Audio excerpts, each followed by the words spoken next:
do something here, ladies and gentlemen. We had better get as healthy as we can. And I don't care how unhealthy you are. You're usually not too far gone in my experience. And you can start reversing what's happened. And I've done it in my own life. People can see the difference. I mean, I weigh 277 pounds. And I've gotten down to 220-something. I want to go down to 185 like I used to be. But it's a process, and it's happening even with my off-the-chart stressful life.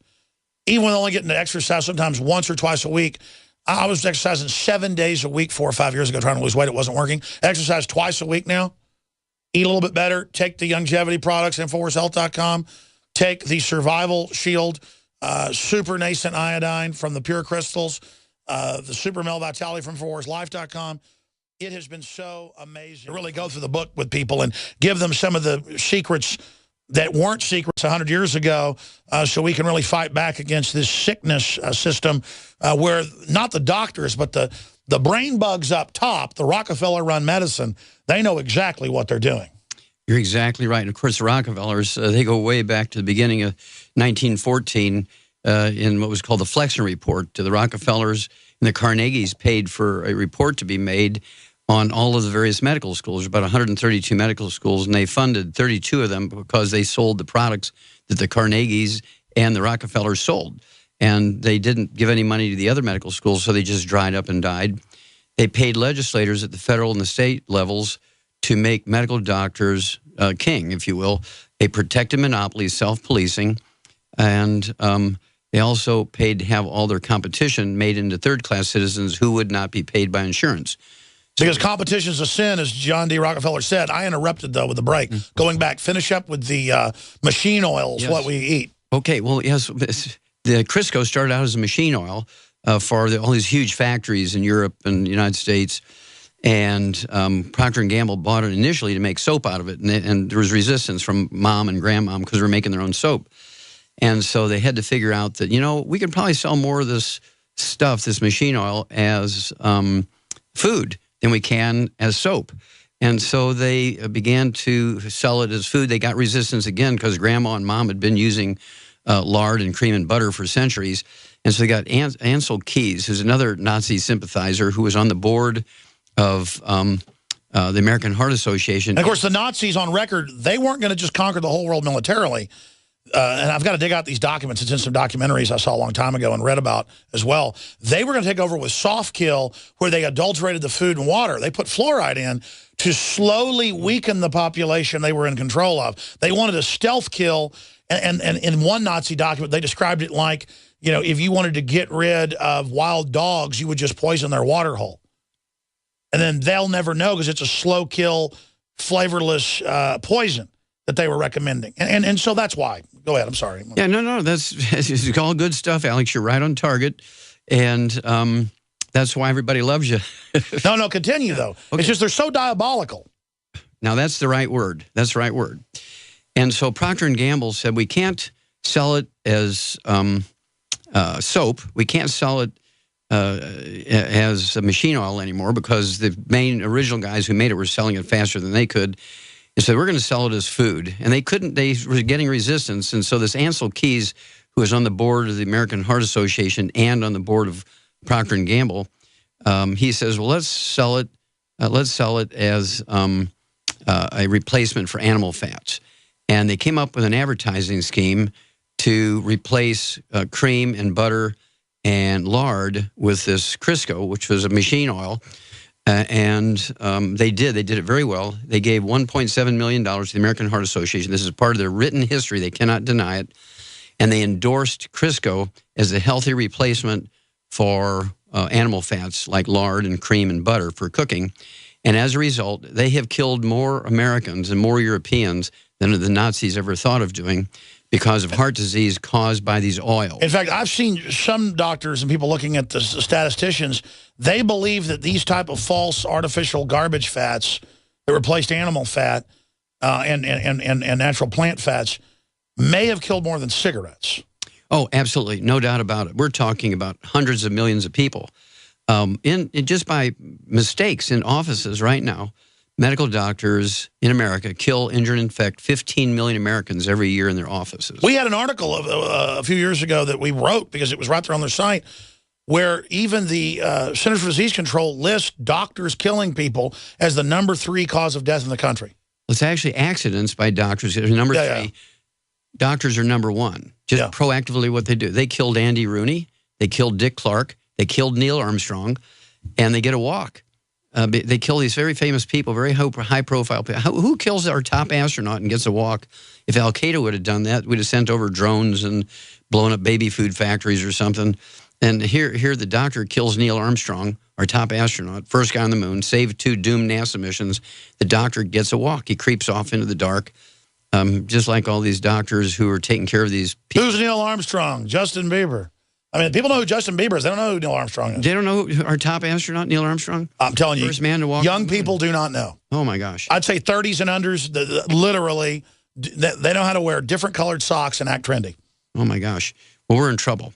Well, that was the one. Well, there are a lot of young people that are either waking up or they aren't. I want to be clear. Okay. Some of the most awake are young people, but there's also trendies. As long as they just say they're trendy and love Obama, everything's fine. Because they think he's a liberal. Okay. I think you're a liberal. Me? Well, I mean, in the Thomas Jefferson vein of freedom and truth and justice and choice. Oh, yeah. You're pro-Second Amendment, aren't you? Oh, yes, sir. You're pro-national sovereignty? Absolutely. You're pro-medical rights? Yes, sir. I was a lieutenant colonel in the military, sir. I know that, but I'm saying, exactly. So I would call you a classical liberal. I'm just saying the terms don't mean, like a liberal today, how is it liberal to say that your kids belong to the state? That doesn't sound liberal to me. Well, okay. Well, I want to go on to one more thing there. The theory that vegetable oils were healthier for you than animal Yes, fat, let's get into it. It was actually the thing that has killed more people than all the Nazis ever thought of, more than any cigarettes. And, of course, doctors just keep plodding on, even though the FDA came out in February of 2012, said get people off of cholesterol-lowering drugs, get their cholesterol back up. Cholesterol-lowering drugs increase your risk of Alzheimer's disease by 100%, type 2 diabetes by 52%, get them off of statin drugs, and doctors still give them. Well, the next theory that failed was the theory that prions cause mad cow disease and Creutzfeldt-Jacobs disease. They've never been able to have that proven and transmitted. So they never were able to transmit the disease by taking brains of somebody who died. What is it really? Yeah, it's a mystery. It's a copper deficiency. Yeah. We actually knew that in 1865. It was a copper deficiency in sheep called enzoitic ataxia. When you look at the brain under the microscope of a sheep with enzoitic ataxia, it's mad cow disease, it's Creutzfeldt-Jacobs disease in people. It's all caused by... That's right. They just make up a misdiagnosis and make up a new term. Exactly. And then came the genetics thing. Everything is caused by genetics. We've spent trillions of dollars mapping out the human genome. 28 countries were involved. 60 years. The genome was published in 2003. And in March of 2013, the Salk Institute invites James Watson, the guy who got the Nobel Prize for the double helix. Who also likes Hitler. Yeah, well, he is a eugenics guy. Yeah. Yeah, he wants to use eugenics to make the master race. He says black people aren't humans. Well, he's the master race guy. Right. But he's loved by the liberal, the fake liberals. The fake liberals. Yes. Okay. Well, they ask him, okay, what diseases are going to be cured now? You've gone 60 years. You've mapped out the human genome. There has not been a single disease that's been cured or prevented with genetics. Which one are there? And he gets up in front of this illustrious crowd of Nobel Prize winners and heads of departments of genetics in medical schools, and he says, all the experiments we've done over the last 60 years are irrelevant. We're not going to cure cancer, diabetes, or any other diseases by sequencing genes and coming up with genetically engineered genes. It's not going to happen because none of it's genetic. It's all what he called chemistry, biochemistry, a.k.a. nutrition.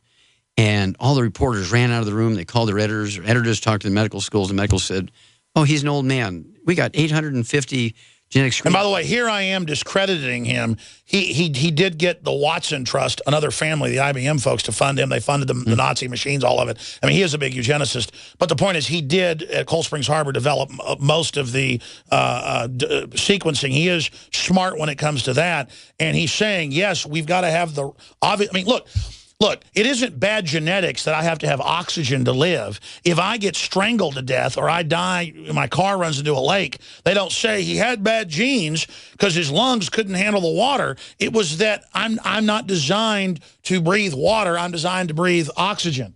Correct. I mean, it's like if I smoke 3 packs of cigarettes a day, it's not that I'm genetically predisposed to lung cancer. It's that it's bad for me, and it flips on, you know, things in my body that makes my body start malfunctioning. Basically, is that what it is?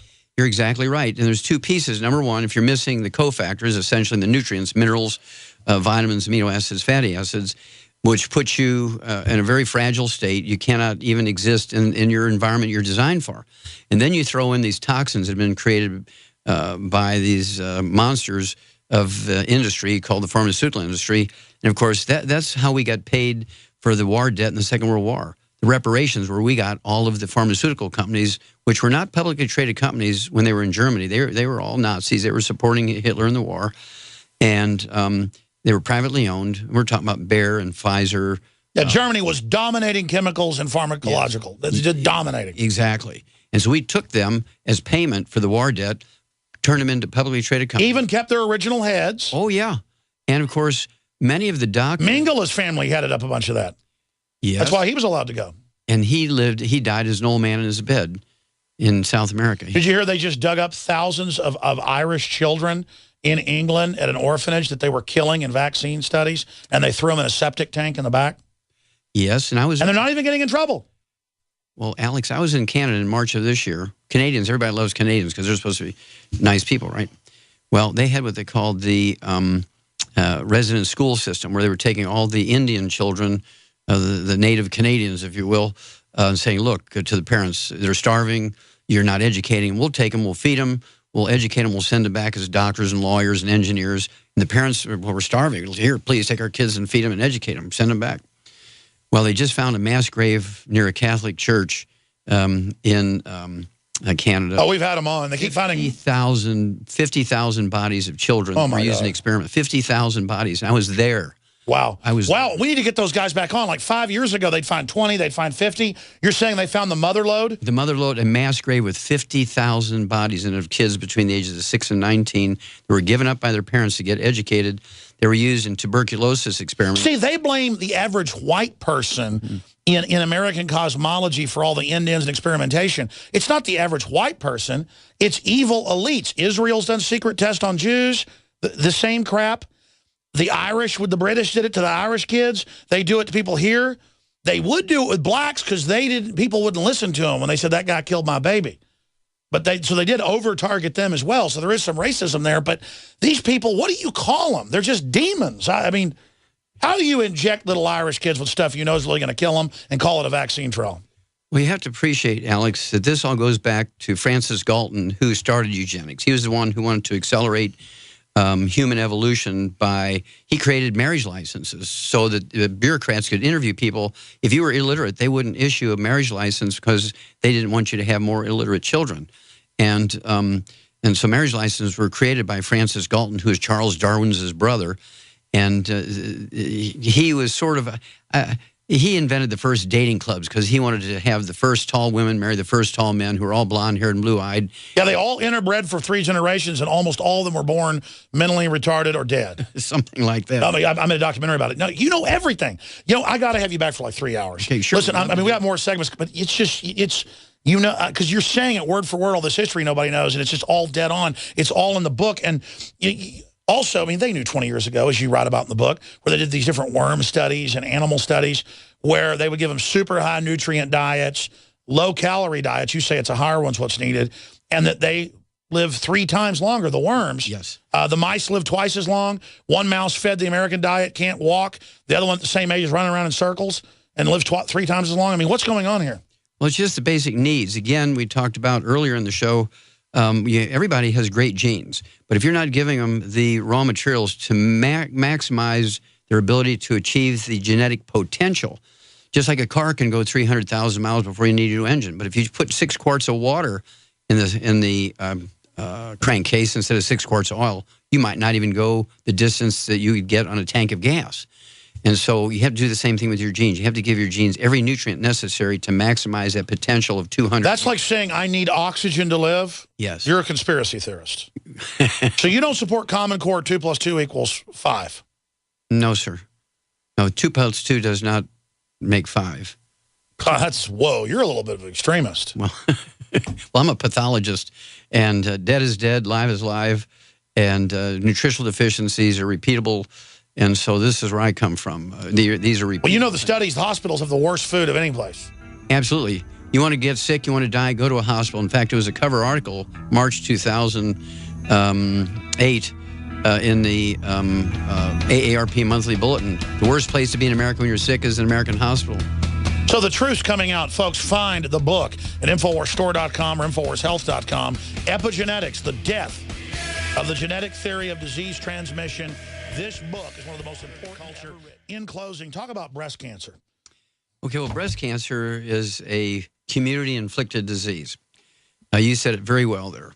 You can reduce the risk of breast cancer, Alex, by 462% in any individual woman if she totally avoids eating burnt meat. If she cooks her steak medium rare instead of well done, and doctors say eat your meat well done to avoid E. coli and salmonella.